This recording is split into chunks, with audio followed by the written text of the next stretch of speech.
Once upon a time in a village in Africa, there was a woman named Ada. Ada was so beautiful that all the villagers admired her. Everyone wanted to marry Ada, and they would bring her gifts and flowers every day. But there was a secret about Ada that nobody knew. Ada had a bad temper. Whenever she was angry, she would shout and break things. She didn't respect the elders, and she was unkind to the children. Slowly, the villagers began to see her true nature. They realized that marrying Ada might bring trouble into their homes. One by one, the men of the village decided not to marry Ada. Even the richest and bravest men, who had once dreamed of having her as their wife, now stayed away. Ada became very sad and lonely because no one wanted to marry her. One day, while Ada was sitting by the river, a handsome stranger appeared. He was tall, with a kind smile and eyes that sparkled like stars. He introduced himself as Chaik and told Ada that he had come from a faraway land. Chaik said he wanted to marry Ada, and she was so happy that she agreed without thinking twice. They got married in a small ceremony by the river, and Ada moved into Chaik's beautiful house on the edge of the village. But soon, Ada began to notice strange things about her new husband. He never ate with her, and he would disappear at night, only to return at dawn. The villagers whispered that Chaik might be a ghost, but Ada did not believe them. One night, Ada decided to follow Chaik when he disappeared. She walked quietly behind him until they reached a dark forest. To her surprise, she saw Chaik talking to other ghosts. Ada was scared and ran back to the village to tell the elders.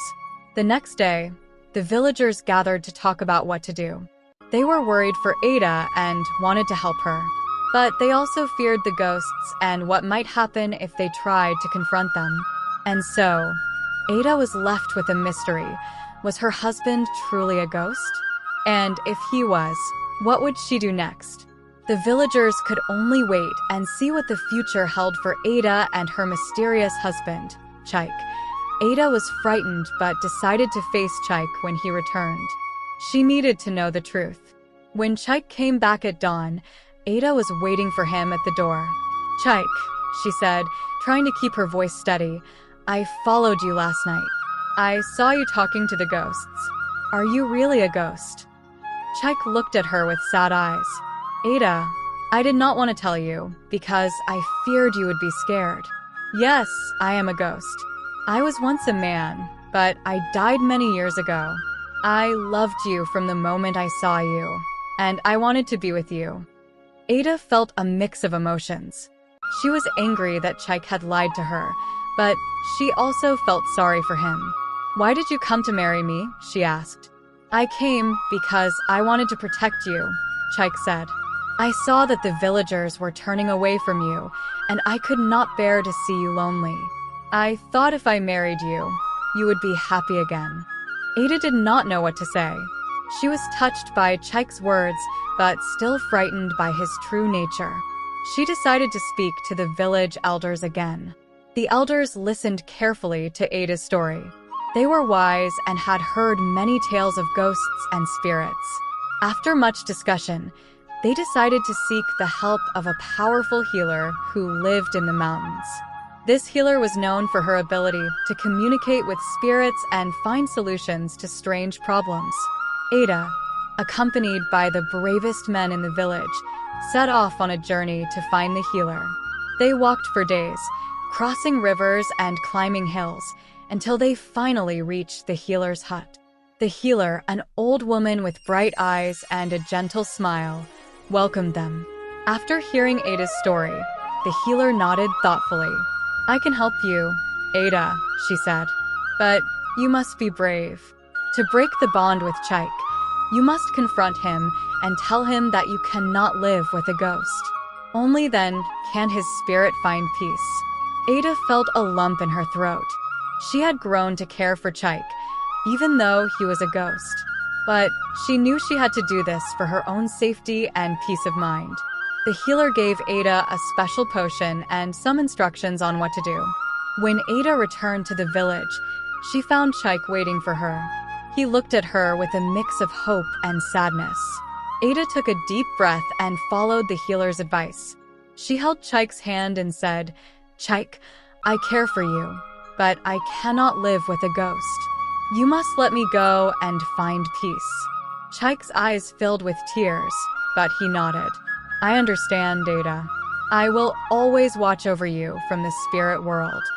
He drank the potion and slowly, his form began to fade.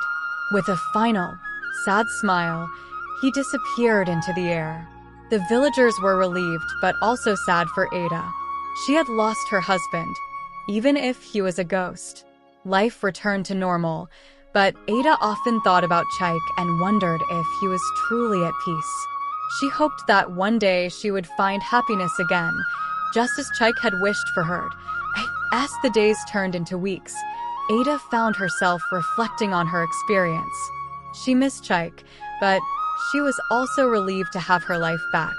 The villagers, who once shunned her, now respected her bravery and kindness. Ada had changed. She was no longer the woman with a bad temper. She had learned to be patient, respectful, and kind to everyone around her. One day, while Ada was at the market, she met a kind man named Emeka.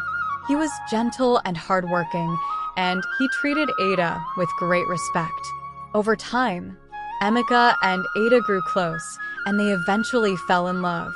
The villagers were happy for Ada, and they celebrated her wedding with joy and blessings. Ada never forgot Chaik.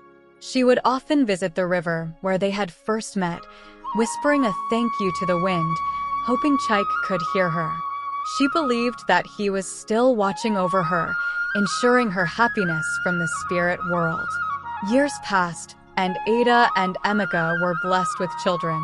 Ada taught her children the values she had learned: kindness, patience, and respect for others. The village thrived, and everyone remembered Ada's story as a tale of growth and redemption. The moral lesson of the story is, true beauty lies not in outward appearance, but in one's character and actions.